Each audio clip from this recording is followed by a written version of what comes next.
Bismillahirrahmanirrahim. Kita mulai lagi pelajari mengenai tata nama senyawa ya. Nah, ini sebenarnya sudah dibahas dalam video yang sebelumnya ya. Tapi kita ulas lagi di video ini sedikit. Nah, ini aturannya ada 2 garis besar, yaitu aturan untuk penamaan senyawa ionik dan untuk senyawa kovalen. Nah, senyawa ionik itu senyawa yang dibentuk oleh unsur logam dan non-logam. Nah, kalau kita lihat dalam tabel periodik, unsur logam itu yang warnanya biru, sedangkan non-logam itu yang warnanya kuning.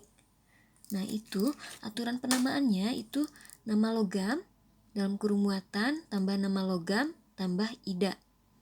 Tambah nama non-logam tambah ida. Nah, tapi untuk logam golongan 1A dan 2A itu tidak perlu ditulis muatannya. Contohnya kayak gini ya, NaCl. Ini logamnya golongan 1A ya, jadi namanya langsung saja natrium, Cl-nya klor, akhirannya ida, jadi natrium klorida. CaO ini juga golongan 2A, jadi tidak usah ditulis muatannya. Langsung saja kalsium oksida. Untuk logam golongan transisi itu golongan B ya, yang ini nih, transisi elemen. Nah, ini biloxnya atau muatannya itu harus dituliskan. Nah, untuk mengetahui muatan atau bilox logam transisi sebenarnya mudah saja ya. Kalau pada senyawa poliatom itu atomnya banyak ya. Itu dibentuk dari 3 atom atau lebih. Contohnya ini Fe2SO4 3 kali. Ini ada Fe, ada S, ada O. Nah, ini namanya senyawa poliatom. Nah, untuk mengetahui bilox Fe atau muatan Fe, itu kita lihat angka atau indeks yang di depan anion pasangannya. Ini Fe kan berpasangan dengan SO4 ya. Nah, di depan SO4 ini ada angka 3. Jadi, 3 ini muatan Fe. Jadi, namanya besi 3 sulfat. Nah, ini contoh lagi Mn3PO4 2 kali ya. Nah, Mn berpasangan dengan PO4. Nah, di depan PO4 itu ada angka 2.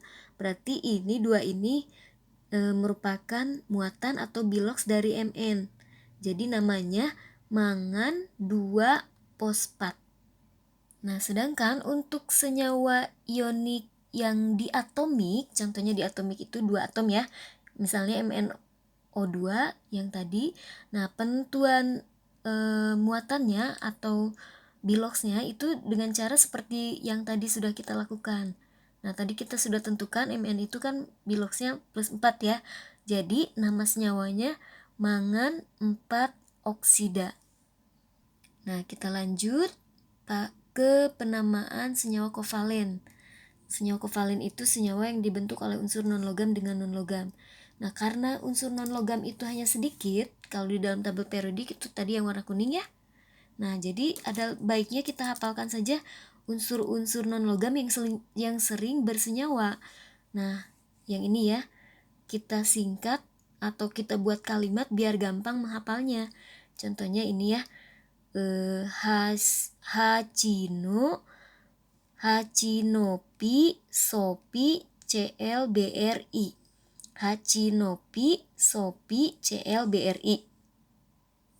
Nah, ini nama indeksnya. Kalau 1 mono, 2 di, 3 tri, 4 tetra, 5 penta, 6 heksa, dan seterusnya.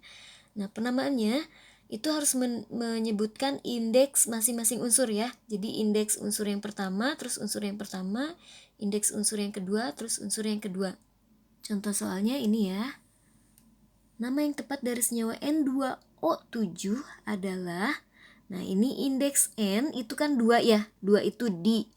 Jadi di nitrogen, indeks O itu 7 atau hepta. Jadi hepta oksida. Jadi namanya dinitrogen hepta oksida. Contoh soal lagi, ini P2O3. Nah, kalau kita mengingat unsur-unsur non-logam tadi, maka kita pasti ngeh ya bahwa P itu unsur non-logam. Karena ini non-logam berarti ini senyawa kovalen. Jadi penamaannya